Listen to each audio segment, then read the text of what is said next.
Muy buenas tardes. Agradezco mucho en esta tarde a la Comisión de Derecho Público del Colegio de Abogados, en este caso representada por don Jorge Leiva, y la ocasión de permitirme también compartir mesa con dos distinguidos colegas, también muy conocedores del tema de las expropiaciones.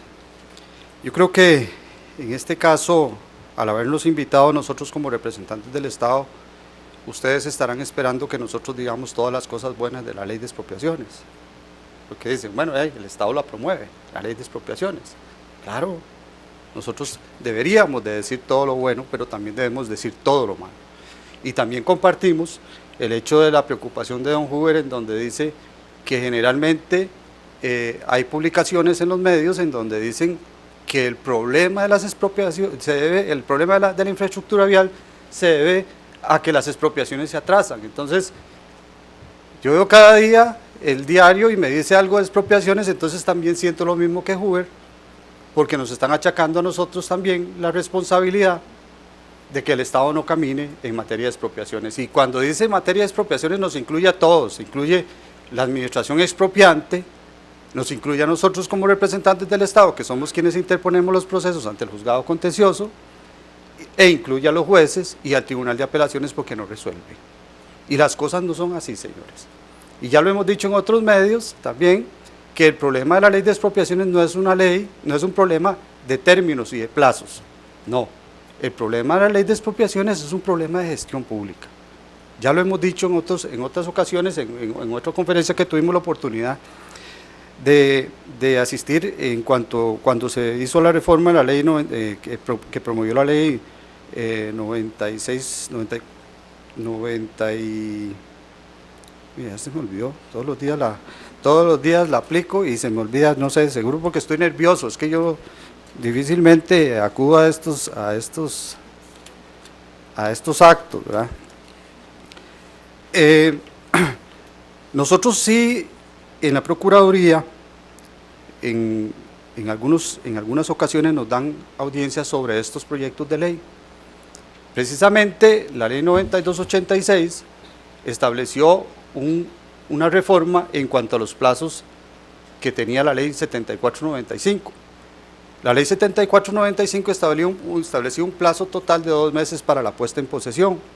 Nosotros en una comisión que asistimos a la Asamblea Legislativa propusimos el hecho de que había que cambiar los plazos, no hacer un plazo total para ambas situaciones, porque en materia de expropiaciones, en algunas de ellas, en su gran mayoría, lo que pasa es que llegamos al terreno, por ejemplo, por decirles algo, la carretera San Carlos, en su mayoría eran montaña, no habían construcciones, y igualmente se daba el plazo de 2 meses para entrar en posesión en un terreno en donde no había nada, prácticamente lo que había era pasto o en algunas ocasiones también puro follaje. Entonces nosotros propusimos el plazo de 15 días para los terrenos en los que no había casa de habitación, y en los casos en que había una habitación o una actividad comercial, decidimos proponer y mantener el plazo de los 2 meses. En la ley 9286, esa fue la única reforma. Nosotros hicimos varias, pero la comisión, o sea, lo que salió de ahí fue otra cosa totalmente distinta. ¿Ah? Ahora, nosotros revisamos la ley 9462, que fue publicada recientemente, y les digo que fue publicada en el alcance número 175, del martes 18 de julio, y nosotros hicimos un desglose de lo que establecía esa reforma legal. Y voy a ir haciendo el desglose, y no me voy a extender mucho, solamente voy a hacer mención de las cosas que definitivamente no son buenas, y por dicha que no hay ningún abogado aquí de la administración, ¿verdad? Pero les voy a explicar por qué no consideramos que son buenas. Bueno, para empezar, el artículo 18 habla de la declaratoria de interés público y hace una reforma en relación con la ley anterior, con la reforma de la ley anterior, a la que también se refirió don Huber y decía, añade un párrafo ahí que dice, esta declaratoria será motivo suficiente para las eventuales indemnizaciones por actividades comerciales o cualquier otra afectación de derechos que en razón de esa misma expropiación deba realizar la administración. ¿Cuál era el objetivo de esta digamos, este nuevo párrafo que incluye la reforma? Bueno, es que nosotros que diariamente conocemos y llevamos estas expropiaciones, cuando hay un derecho de propiedad, se hace una declaratoria de interés público en donde dice quién es el afectado. Con esa declaratoria de interés público, ¿a quién se va a afectar ese derecho de propiedad? Entonces, con esa misma declaratoria, la administración la tomaba y la ponía en el expediente que se refería a la actividad comercial. Entonces, la mayoría de los casos también, una cosa es la actividad comercial que la desarrolla una persona totalmente distinta al dueño de la propiedad.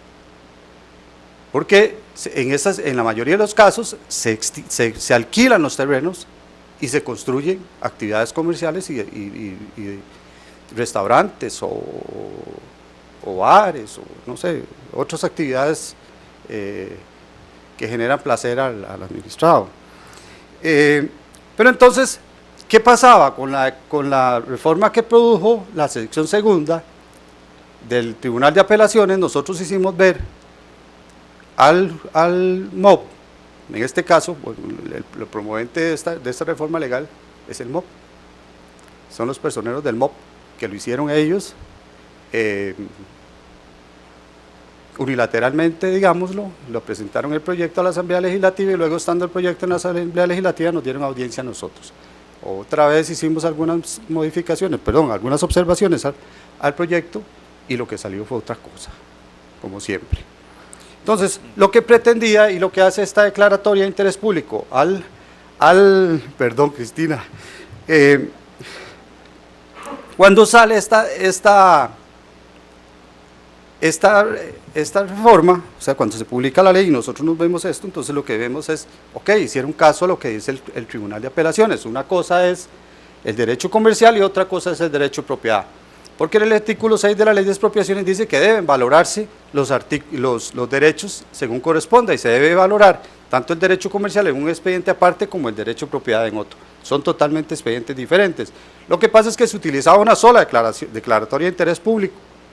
Y entonces la declaratoria de interés público que estaba afectando el derecho de propiedad, la pasábamos al expediente del derecho comercial y la declaratoria de interés público estaba declarando de interés público un derecho que no era el del derecho comercial.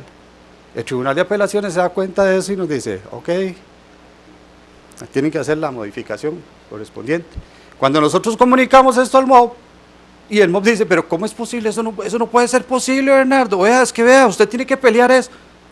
¿Qué quiere que pelee? Es la verdad. Así es como funciona. Porque usted no le puede pagar el derecho comercial al que tiene el derecho de propiedad.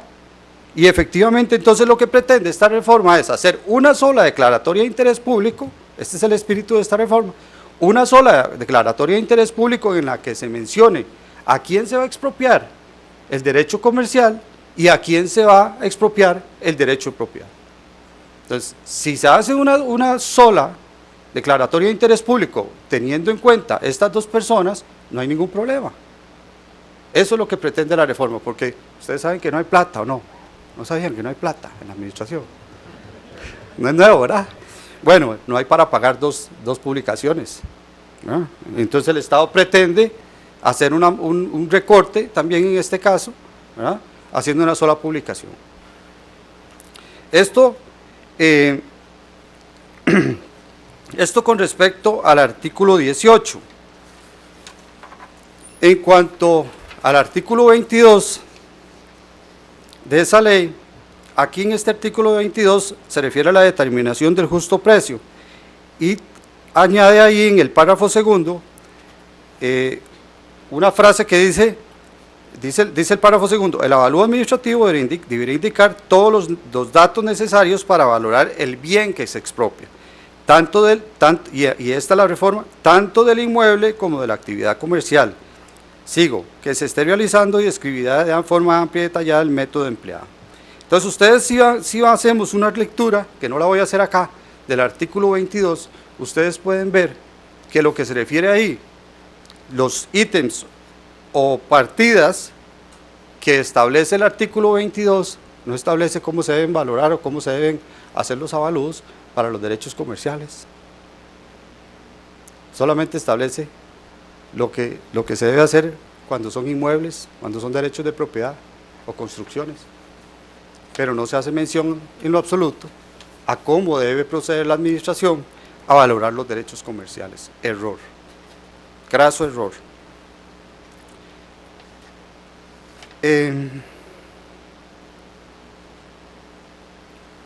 El artículo 25 es un artículo que efectivamente, como ya lo dijo Huber, hace una modificación a la ley 86-87, que es la ley de notificaciones judiciales, y dice que en la misma comunicación del avalúo se le concederá al administrado un plazo de 5 días hábiles para manifestar su conformidad en el precio asignado al bien.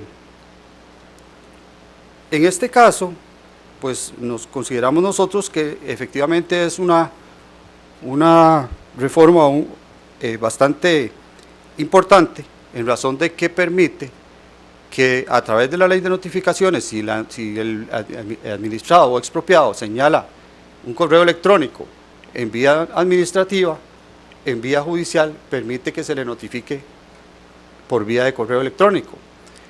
Hay ciertas cosas que todavía nosotros tenemos en duda, porque los que trabajamos en esto y cuando vamos al campo, a la montaña, y ustedes se encuentran a aquel señor descalzo, con el machete en la cintura y con su chonete, uno se pregunta, ¿a este señor le notificaron por correo electrónico? ¿Este señor tendrá un correo electrónico? ¿Dónde notificarle? En la mayoría de los casos, este señor lo que tiene es un abogado en el centro de la ciudad que señala un correo electrónico para que le notifiquen. En la mayoría de los casos. En la mayoría de los casos también en algunas otras ocasiones, la misma administración llega hasta la casa del expropiado y le notifica. Porque anteriormente, bueno, hace unos meses atrás, nosotros retirábamos la comisión, se la entregábamos al ente expropiante, el ente expropiante iba hasta el lugar, buscaba al notificador del sector, y el notificador del sector lo acompañaba hasta allá, donde estaba el señor metido en su finca, y le notificaban ahí, nos devolvíamos y hacíamos todo. Pero con la ley de notificaciones que le permite notificar por vía correo electrónico, son ciertas cosas que nos generan dudas, ¿verdad? Por lo menos a nosotros desde la administración de la Procuraduría General. No sé, ya posteriormente en la ejecución de esta reforma, ya una práctica, cómo funcionará, ¿verdad? Eso es un asunto que deberá resolver el Poder Judicial. En este caso también establece que si el expropiado aceptara el monto del avalúo administrativo, dice que la administración remitirá el expediente a la notaría del Estado sin necesidad de ningún otro trámite. No, por lo menos nosotros en los que estudiábamos esta ley, esta reforma, nosotros no sabíamos a qué se refería eso, que sin ningún otro trámite. Te cambio el de Word. Gracias. No sabemos a qué se refería con ningún otro trámite. Suponemos que el trámite obvio es el enviar un oficio, al menos. No sabemos qué quería decir el legislador cuando dijo ningún otro trámite, no lo conocemos. Admitimos total ignorancia al respecto.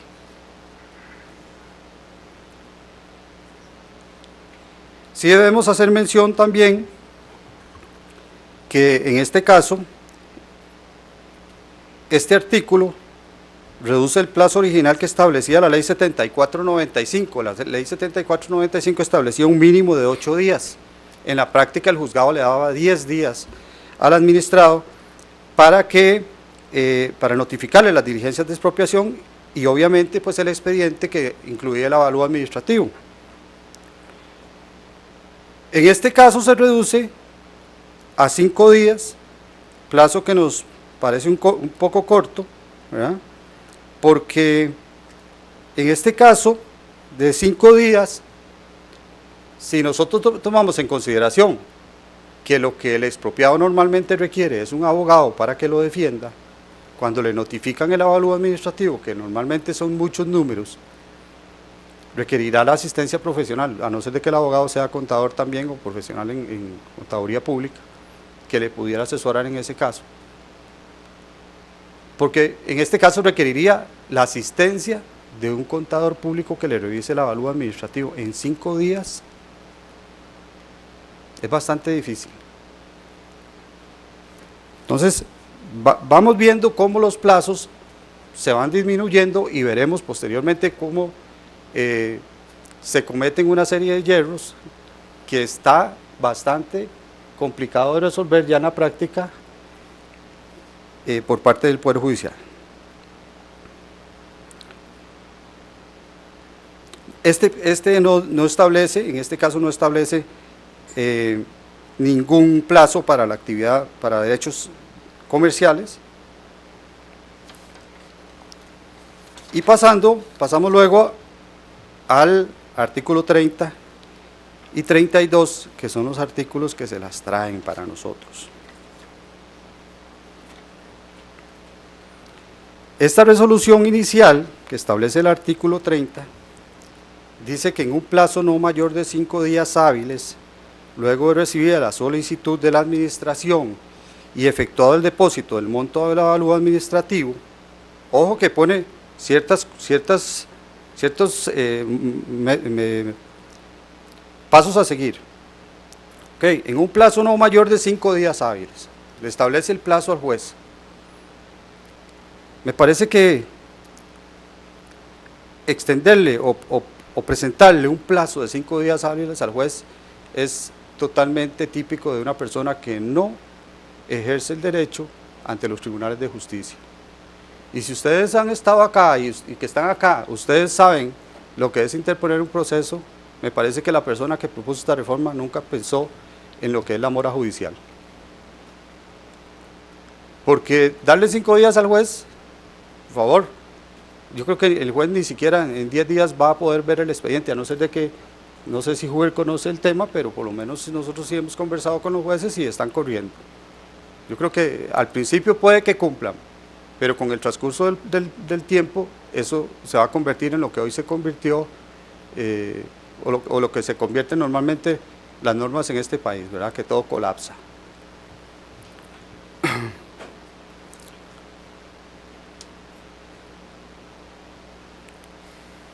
Dice, bueno, luego establece que recibida la solicitud de la administración y efectuado el monto del avalúo administrativo, o sea, primero presentamos el expediente, luego depositamos el monto del avalúo administrativo, y dice que el juzgado expedirá de oficio el mandamiento de anotación definitiva al Registro Nacional. O sea, el juez tiene que cumplirse primero con el depósito, ¿verdad? Y cumplir el juez con el plazo de los 5 días. Luego de que se deposite el monto, entonces hará la anotación ante el Registro Nacional. Esta anotación se hacía de oficio sin siquiera tener el depósito del monto del avalúo administrativo. Eso es un trámite que en realidad, de acuerdo a la práctica, esto no va a producir ningún atraso en realidad, porque la anotación del Registro Nacional tampoco produce un atraso.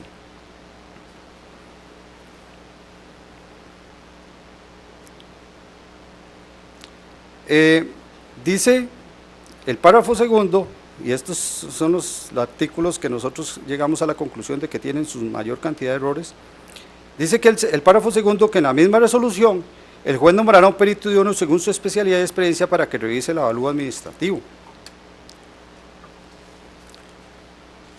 Y es importante tener en cuenta varias cosas.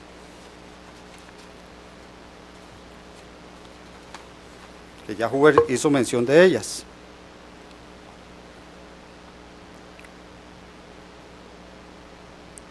En este caso, el plazo de los 5 días, en la práctica ya el juzgado está recibiendo expropiaciones.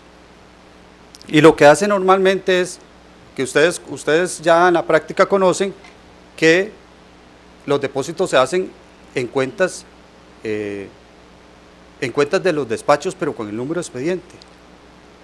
Entonces, ¿cómo va a ser la administración para hacer un depósito si no tenemos el número de expediente?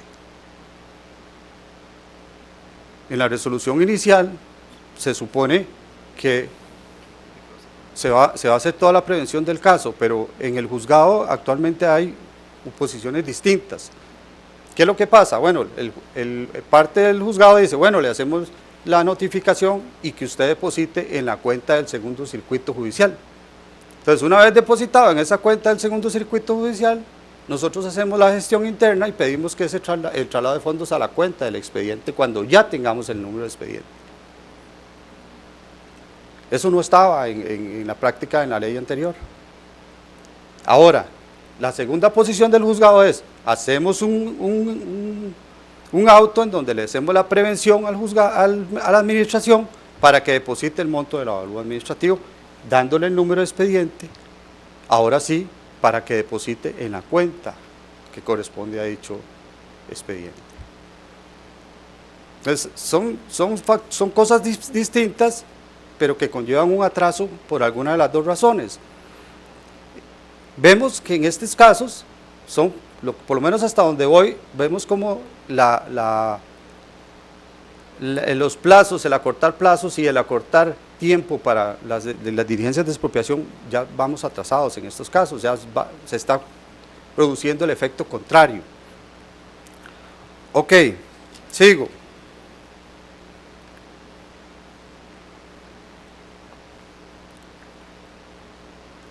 En cuanto al nombramiento del perito que le otorga un mes,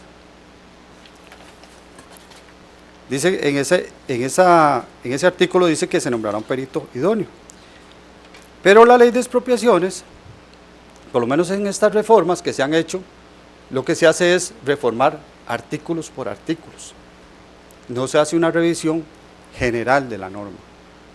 Y vean ustedes qué interesante, porque lo que se hacen son parches, y qué dicha que no hay ninguno de la administración aquí, ¿verdad? Porque vean ustedes, si vamos al artículo, a este artículo 30, en donde hacen un nombramiento de un perito, dice, vamos al artículo 34, y el artículo 34 dice, le otorga un plazo de 8 días al perito para que acepte el cargo. ¿Okay? El párrafo sexto de ese mismo artículo 34 de la ley 74/95 le otorga al perito un plazo de 2 meses para recabar la información. 2 meses al perito para recabar la información. Esto lo convierte, si Pitágoras no era un charlatán, en 2 meses y 8 días para aceptar el cargo y recabar la información. Vamos al artículo 35, que tampoco se toma en cuenta, y el artículo 35 de esa misma ley 74/95 dice, el artículo 35 dice que se le concede al perito un plazo adicional de 1 mes para rendir su dictamen. Entonces, el plazo que tenía la ley 74/95 para que el perito aceptara el cargo de 8 días y 1 mes para presentar el informe pericial, se convierte en 3 meses, 8 días, señores. Entonces, el objetivo de brindar celeridad a estos procesos no se cumple.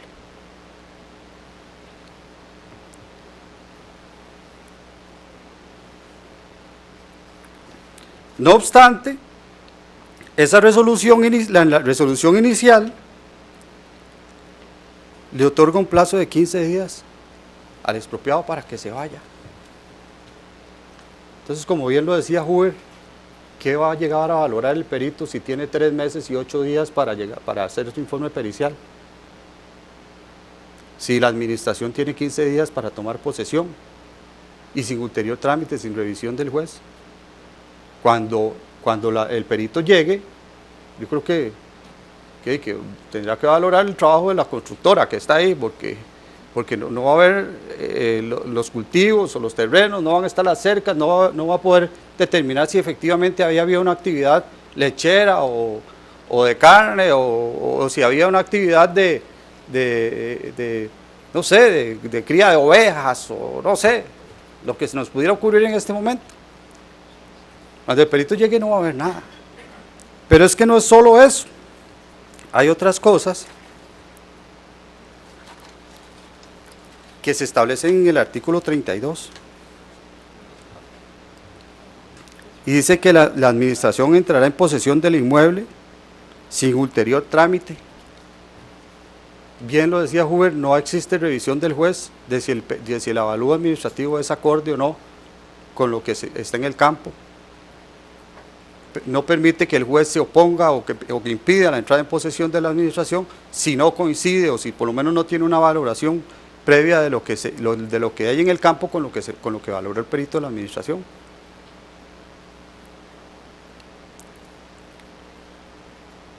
Pero además de eso, vean ustedes que en 15 días se habrá girado el monto del avalúo administrativo en 15 días. Nosotros los que tenemos esa práctica le decimos que no. Y menos si existen terceros interesados o anotaciones en las fincas. Porque entonces tienen que, mientras notifican al banco X, se van 2 meses para que conteste. Mientras tanto la administración ya ha tomado posesión del inmueble. Y digamos, ¿qué va a hacer una persona que esa es su casa de habitación y no tiene el avalúo administrativo en su bolsillo para poder irse siquiera a alquilar a otro lugar? ¿Qué va a hacer la administración? ¿Lo va a sacar? ¿Le va a pasar el tractor por su casa?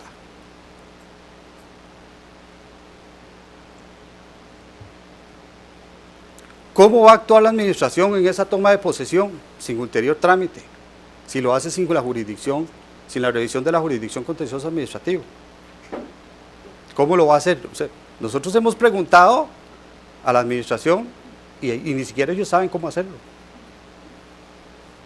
¿Qué es lo que nosotros hemos conversado? Bueno, que al final van a llegar a la Procuraduría. Mire, ¿cómo lo hacemos? ¿Ah? Y nosotros no sabemos cómo lo van a hacer, ni sabemos qué decirles tampoco. Entonces, cuando yo vi esta reforma, yo lo que primero llamé y les dije, mire, ¿quién fue el que propuso esta reforma en el MOP? Ah, un señor que se llama así, así, así. Mire, no podremos contactarlo para que venga aquí a la mesa y se siente a defender esto. No apareció. Le dejé el recado, dígale que lo llamó fulano, que necesito hablarle sobre este tema. Ya seguro sabía lo que se estaba enfrentando. No apareció. Hasta el día de hoy no sabemos dónde está. ¿Ah? Entonces uno ve que con estas cosas se toman medidas a la ligera, pero con el propósito de hacer parches. No se hace un estudio general de la ley. Y ustedes ven las cosas que pasan y que al final, ¿a quiénes les tocará enfrentarse a todas estas situaciones? Bueno, como dicen allá en un lugar que no voy a mencionar ahorita, mándeselo a Bernardo. Y Bernardo que se agarre con el juez. Ahí ver cómo resuelven eso. Ustedes saben el calvario que es para nosotros, y aquí está Alejandro que no me deja mentir, y Yumi, para nosotros enfrentarnos a esas situaciones. Nosotros Estado, nosotros que deberíamos de promulgar los derechos del administrado y proteger los derechos del administrado con estas cosas. ¿Cómo lo vamos a hacer? Es una vergüenza para nosotros. Y por eso les decía al principio que ustedes pretenderán que nosotros Estado defendamos esto. Y es que, ¿cómo? ¿Cómo? Por lo menos yo no lo sé. Ahora, esa entrada de posesión de la administración, ¿la va a comunicar al juez? ¿Deberá comunicarle al juez que tomó posesión o no tomó posesión? No dice. No dice si el juez tiene que tener comunicación o si tiene que saber el juez cuándo se tomó posesión de eso. No lo dice. Ahora, ¿qué pasará con la obligación que tiene el juez de realizar un reconocimiento judicial? Porque eso es un artículo que no se modificó y dice, el juez deberá, el artículo 39 de la ley 74/95 dice, el juez deberá realizar un reconocimiento judicial. ¿Qué va a pasar con ese reconocimiento judicial? ¿Lo va a hacer el juez o no lo va a hacer? Y si lo hace, ¿para qué? Si ya no hay nada. ¿Acaso estas reformas legales en estos casos no dejen indefensión a las partes? Dejen indefensión al expropiado, pero también dejen indefensión al Estado. Porque ya en la práctica, cuando el juez se tenga que sentar a dictar una sentencia, ¿cuál va a ser la posición del juez? ¿La posición de la administración o la posición del perito judicial? ¿Cuál avalúo va a tomar en cuenta? Si precisamente el reconocimiento judicial lo que pretendiera que el juez fuera al campo, viese la situación, viese el entorno, para poder luego analizar los peritajes y dictaminar la sentencia o dictar la sentencia de acuerdo a lo que él vio. Pero si ya no va a haber reconocimiento judicial y si hay, no va a haber nada, ¿cómo va a resolver el juez? Son preguntas que, por lo menos a nosotros, desde la parte administrativa, nos resultan interesantes y ahora ya verá el juez que resuelve. Ahí le dan al juez esa situación, ¿verdad? Y finalmente, ¿dónde queda la revisión del juez contencioso administrativo? Que hablaba Huber también. Porque precisamente la creación de la jurisdicción contencioso administrativa del artículo 49 fue con ese propósito.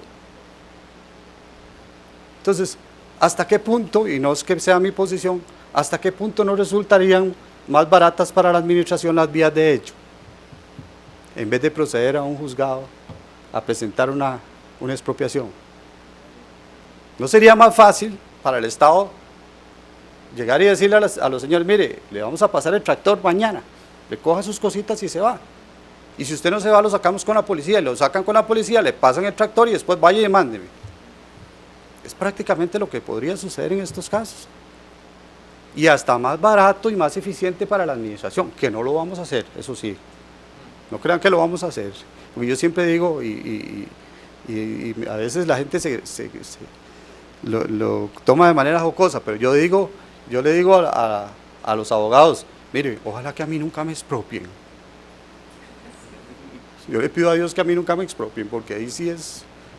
Yo estoy de este lado del mostrador hoy día, pero estar del otro lado del mostrador, ay señor, le cuento, es difícil, a como suceden las cosas no solo en esta administración, ha sucedido en administraciones anteriores también.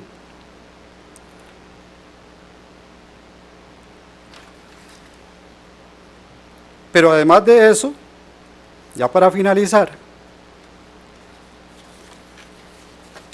se presenta la remisión de los recursos de apelación ante el Tribunal Contencioso Administrativo. Esa reforma viene de la ley 9286. Entonces el Tribunal de Apelaciones estaba atendiendo, de acuerdo con la reforma del Código Procesal, estaba atendiendo los recursos de apelación. Pero entonces ahora el Tribunal de Apelaciones dice, no, mire, nosotros no tenemos competencia para esto, lo vamos a mandar al Tribunal Contencioso Administrativo. Y el Tribunal Contencioso Administrativo tiene 15 o 14 secciones. ¿A cuál de esas secciones les va a tocar? Sin que los jueces sean expertos en la materia.